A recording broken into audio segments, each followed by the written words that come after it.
This first story is from OK Perspective 4266. Hitchhiking, 1986. For my beautiful daughter, Crystal. On a lost and lonely highway east of Omaha. One time I was hitchhiking up north of Colorado. I had just got past Waverly when, along the way, a kind stranger gave me a ride for about 45 miles, and I found myself outside someplace in Wyoming. It was just a side road truck stop, the kind that just served truckers on late nights. I acted like I owned the place. I walked right in, I opened the screen door, and I went inside. The kind traveler had given me a little bit of money. It was probably about $45. And feeling like some king of the world, I ordered myself a steak with some mashed potatoes, gravy, and a side of green beans. I sat and ate my dinner, feeling pretty good when this trucker came in. He glanced nervously all about the bar, and then, finding me, he walked right up to me and put his hand on my shoulder. I looked at his hand, and then I looked at his face. When I did, he withdrew his hand as if my shoulder had grown teeth. I looked up at him with a smile and said, "Can I help you?" He said, "Are you traveling up north tonight?" I said, "Well, I was planning on it, probably walking through the night." The trucker said, "I wouldn't do that if I was you." He looked like he was about to shit himself. With a questioning look on my face, I said, "Why not?" The waitress said, "Sal, he doesn't know." The trucker, his eyes wide, they were almost bugging out. He looked down at me, and then he said, "There was a camper found on the side of the road. There was nobody in it." His voice began to shake a bit as he continued. The police walked off in the desert of Wyoming, and there in the middle of nowhere for scores of miles, and after about 45 paces, they found their dead bodies. He paused for a second as if to collect his thoughts and then spoke again. One was an older man, the other was an older woman, and a little Shih Tzu dog, all buried in shallow graves in the sand. But that ain't the worst of it. Their eyes were missing. I looked down at my food, no longer hungry for it. I started to push myself away from the bar. The trucker asked me once again, "Are you still planning on traveling up north?" As soon as he said that, the air seemed to get thick. All of a sudden, it was a simple battle just to be able to breathe. Sweat grew up on my brow, and I felt as though my feet almost seemed to stagger as I got up from the bar. I asked the lady for a to-go box as I started slowly making my way towards the screen door. On a jukebox, all of a sudden came the damnedest song.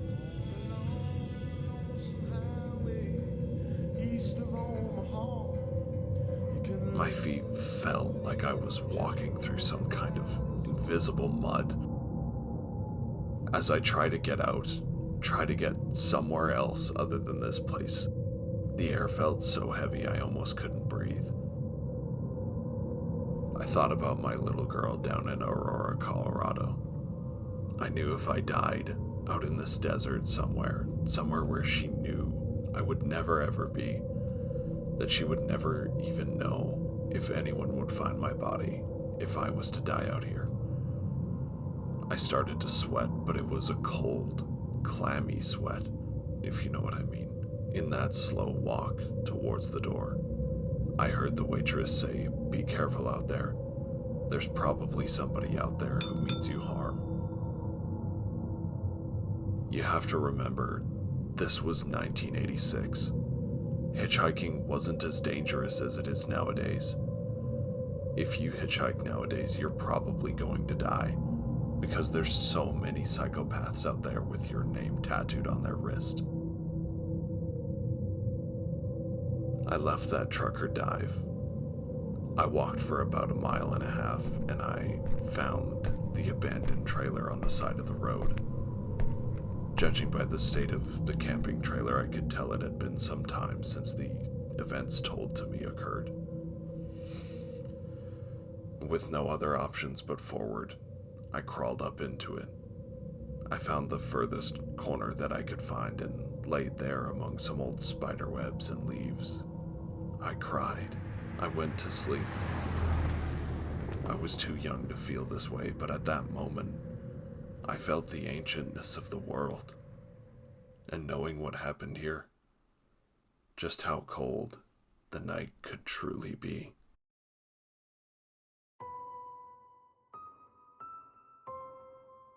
This next story is from user Seal of Disapproval. My real life, true, scary story. This happened to me about a number of years ago, and I've never forgotten about it. One night, as I was lying in bed trying to get some sleep, my black cat Sabrina scratched at my bedroom door to be let out. Tired, but mostly awake, I slipped out of bed and shuffled to my door and let her go out. However, she looked at me and guided me to go to the side door instead of the back door. So I went to the door and opened it. Then I pushed the screen door out of the way so she could leave. However, after I closed the screen door, I happened to look out across the way, which happens to be the side of the neighbor's house.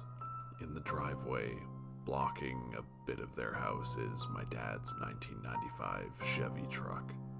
On the other side of my dad's truck, I saw a strange figure standing by the hood. I could only see its shoulders and up. It had a larger head than its body from what I could see. Its neck was thin and its shoulders were bony looking. Whatever it was had two large, empty eye sockets where eyes should be, but weren't. They were pitch black like two voids against its pale skin. Now the rest of the face, I could never forget. It looked like the upper half of its face was covered in skin, and the lower it went towards its jaws, it looked shredded. Where the jaw was located was almost completely bone, and it had a wide, toothy grin as it just stood there and seemed to be looking right at me. Bear in mind, I wear glasses to see distances, and I thought maybe I was seeing some kind of blur of the bushes or something from the neighbor's house. So I squinted my eyes to get a better look, but it just made it worse. I saw even more details of the creature than I did before squinting. Everything about its appearance became more clear and detailed. The texture of the skin, the wrinkles, the bits of torn up looking flesh around the mouth. There was no mistaking what I saw now.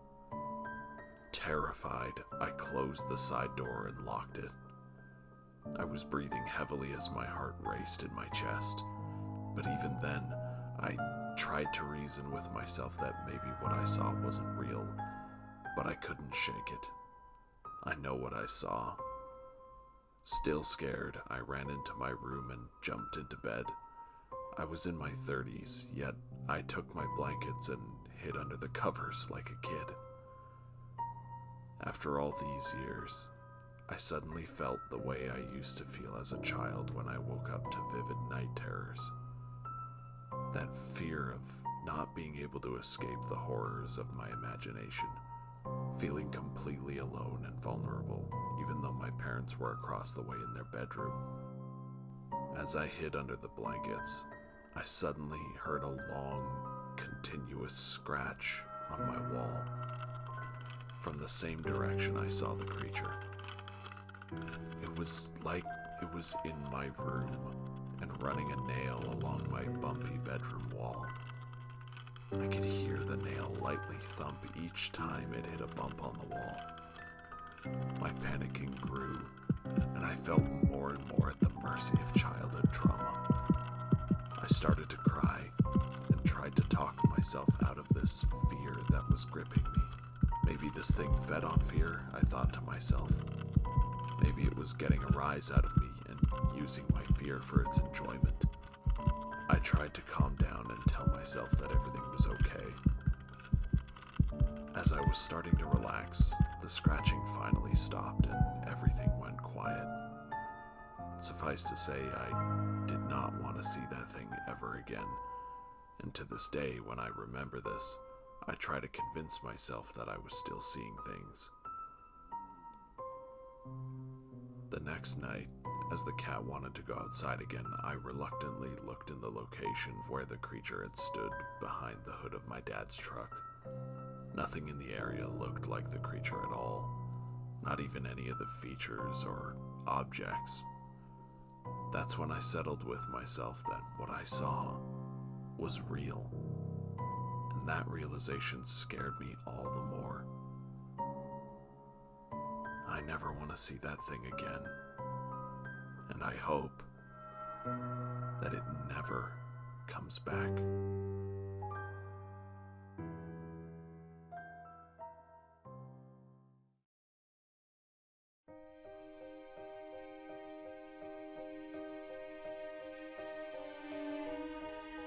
This next story comes from Reddit user Girl Veteran. Can't you see how much I love you?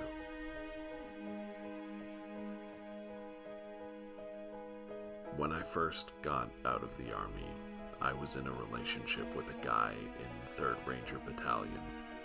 Let's call him Jim Reedus. He and I had an apartment together, and I thought I loved him, so instead of going back to my home in Nebraska, I stayed in Columbus, GA. Our relationship started out with him being what I thought was protective over me. Even though I was very attractive at the time, I had very low self-esteem because of an assault I experienced while I was living in the barracks and the bullying I endured afterward. Things moved very quickly.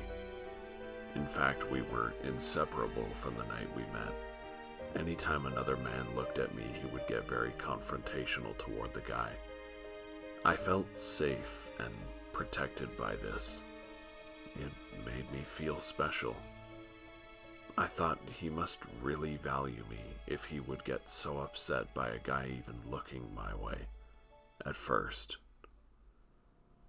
Soon, when we would be out at the bar, he would get hammered every time and act very nasty toward me if he thought I was looking at another guy.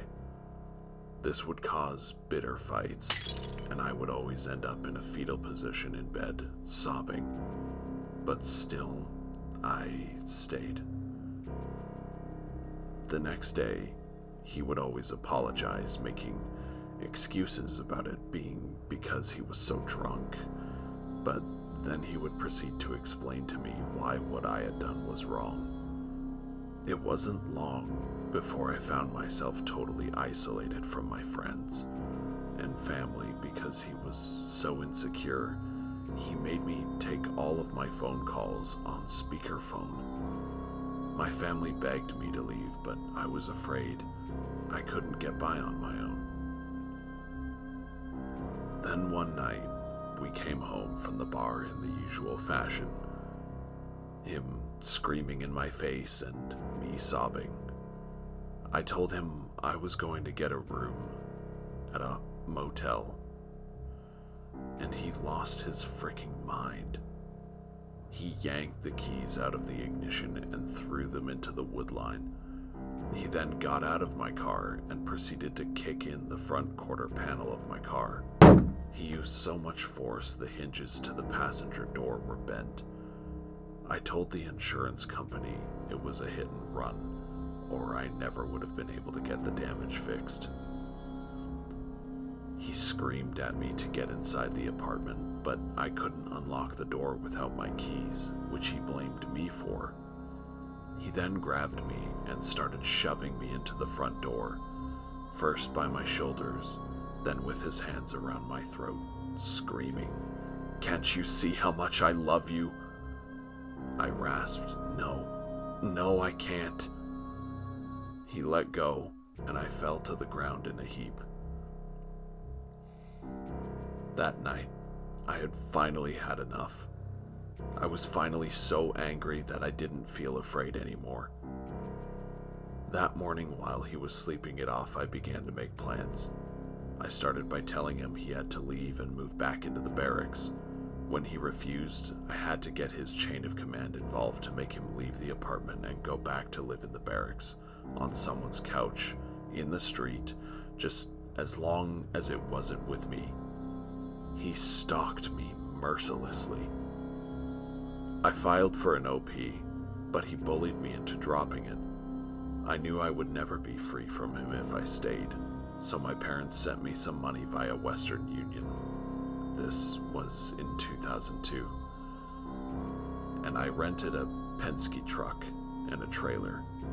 Got help from my neighbor guy friends to load it up as soon as the sun set, and I brought it from where I had hidden it. My best chance was to leave under the cover of darkness. I was really sick that night. I was running a fever of 103 degrees, but I knew it had to be then. It couldn't wait. I just told myself that I just had to get out of the city limits. Then I could pull over and sleep a little bit. I figured I would just drive as much as I could and then rest when I couldn't push any harder. I put my puppy in the cab of the truck with me, towed my car behind the truck, and left. I don't know how, except through divine intervention, but somehow I managed to drive nonstop from Fort Benning, GA, to my parents' home in rural Nebraska. I stopped only for fuel, at which time I would feed, water, and walk my little dog Scruffy, use the facilities, and get what food and drink I could afford on my meager budget. I drove 14 hours and pulled into my parents' drive around 10 a.m. CST. I crashed on their old couch and slept for nearly 24 hours straight. I still hope for nothing but pain and suffering for him. He turned me into pills, then coke, then crack, all while he was on active duty. He was a scumbag of a soldier, an abhorrent excuse of a man. He reached out to me on social media a couple years ago. I told him what a piece of steaming shit he was, and I told him to rot in hell. It felt amazing, even after all these years, to say that to him and have him be the one stammering. I'm actually glad he reached out to me and gave me the opportunity to verbally rip him to shreds. I'm not afraid of you anymore, Jim. So let's not ever meet again.